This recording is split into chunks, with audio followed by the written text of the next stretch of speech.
Ko te kōhanga āhuru te kaupapa ia. Ko ngā iwi o Ngāti Maru waranui Ngāti Tama rātou ko Ngāti Mutunga, kua waka kōtai atu ki ngā kamupene o wao. Pēnei Te Papa Atawhai, kia waka kōtai atu ki te kaupapa e wai ake nei, ko te āhuru tonu i ngā manu taketake te kaupapa.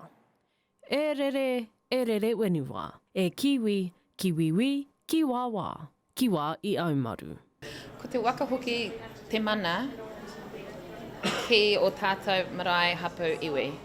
Nā rātou e mai ana i nei mai mo te wārua, kaore ko Te Papa Atawhai, kaore ko ngā kaunihira, he tūmomo āHURUTANGA hau tēnā. Me waka oki te Māori o te kaitiakitanga, ki ngā kaitiaki. Ko tērā te mea ātaho o inei tūmomo mahi. E ka ui Manu kua mārewa mai i te ko'u o Taranaki. Ko te rapu aratai au te kātū kaupapa, ko te kōhanga āhuru tōna ingoa.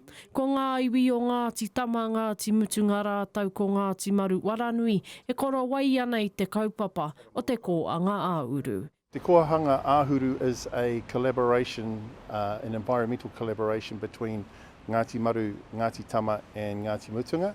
It has been funded by Kiwis for Kiwi, and DOC are also providing some funding through its Kaimahi for Nature program, and we're also working with other conservation projects in Taranaki, for example, the Taranaki Kiwi Trust and Pūrangi Experience. The purpose of this program is to provide a sanctuary for Kiwi within our rohe.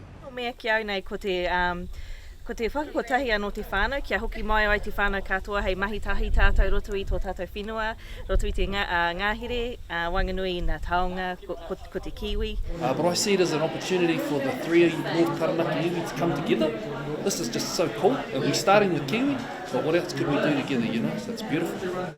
E rua miriona tāra kua waka paua e Kiwi Conservations ki te kaupapa nei, kia wanake ai ngā kaimai, ngā iwi, me ngā apu, ki te tiaki te taiao, me ngā manu taketake.